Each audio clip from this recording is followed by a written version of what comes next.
Ladies and gentlemen, you've heard him been talked about, but let's show him we love him. John Daniel Sumner, Mr. JD Sumner.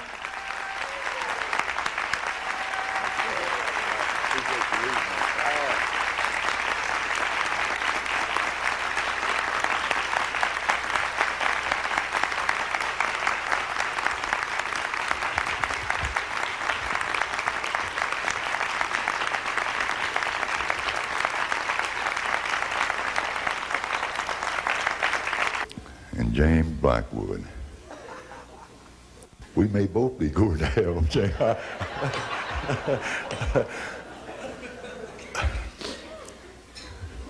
It's hard to get up and say anything about these people that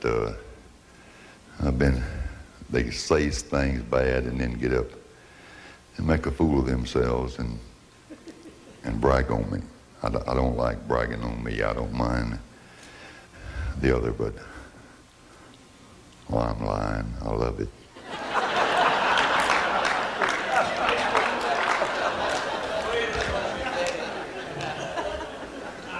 Before I say anything, I want somebody that's here that hadn't been introduced. And these people mean a lot to JD Sumner. He's on the front row, and on the front table. No finer people, no finer family, and no finer boys than the Gatlins and Larry Gatlin's here. Give Larry a hand. Stand up, Larry.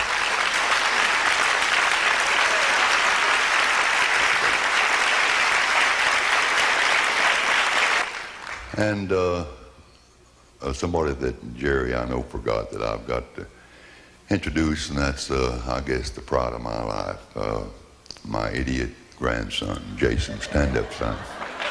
Stand up. Stand up.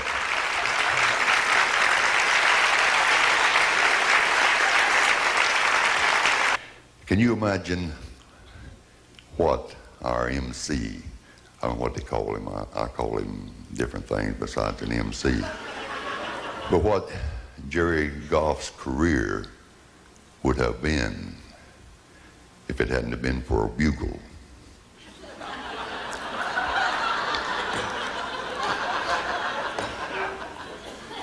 Jerry is a very religious person, as most of you know. He's a minister of the gospel. And his daddy was a Pentecostal minister, Church of God, my church. That was until Jerry was born. Then he resigned his church. He beat his wife up and bought a whiskey store. It's such an honor for me to have Tammy Wynette, the queen of country music. Man, it's hard to say anything about a lady like Tammy.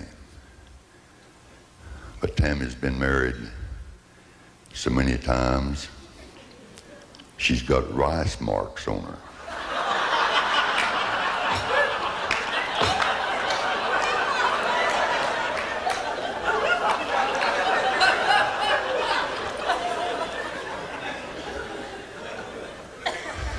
And different in country music from gospel music.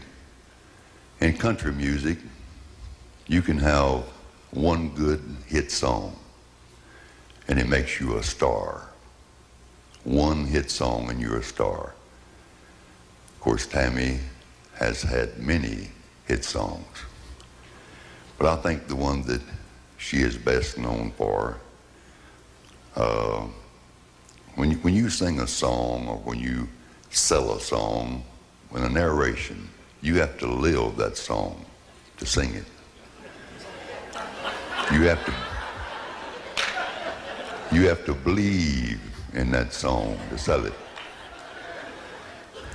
Tammy's great song that really made her into a superstar was Stand By Your Man.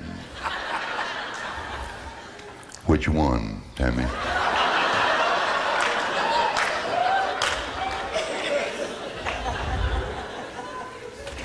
Haven't you spread yourself a little thin?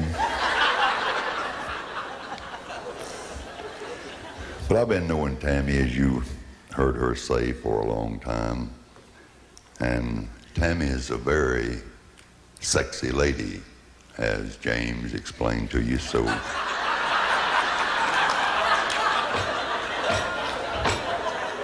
And I'm sorry, honey, I didn't plan it that way. Half the stars in country music would love to marry Tammy. The other half has married Tammy.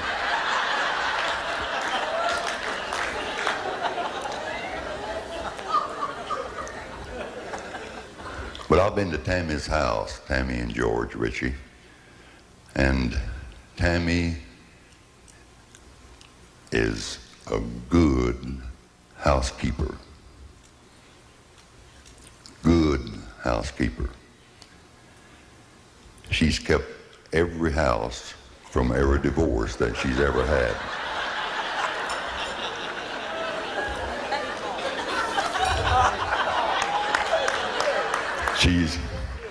She's got so many houses that people think she's a real estate tycoon.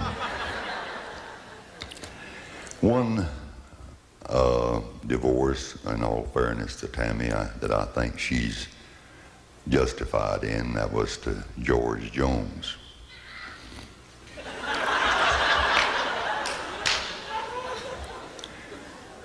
I think Tammy was justified in divorcing George because George was careless about his appearance. At one time, he didn't show up for 2 years.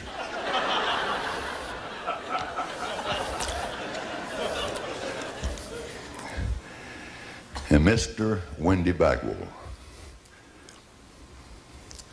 Wendy amazes me. I've been knowing Wendy, about 27, 28 years, and Wendy's looks exactly like he did the first day I met him.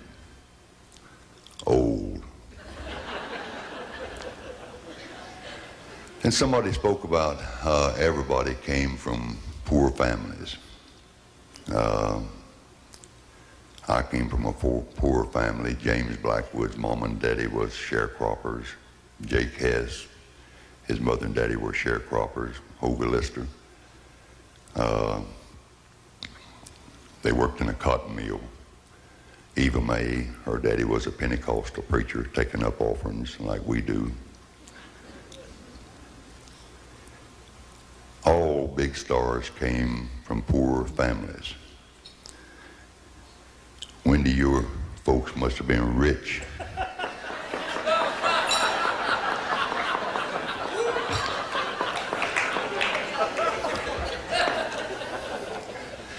But one thing I got to admire about Wendy Bagwell, he may never succeed at anything in this business, but he has succeeded in doing one thing. The Cloud Indian family, I've had an expression of them all the time. The Cloud Indian family were in the business. And a lot of people on this stage has heard me say that the Cloud Indian family always sucked on that hind tit. Wendy, you and the Sunlighters has replaced the Cloud Indian family.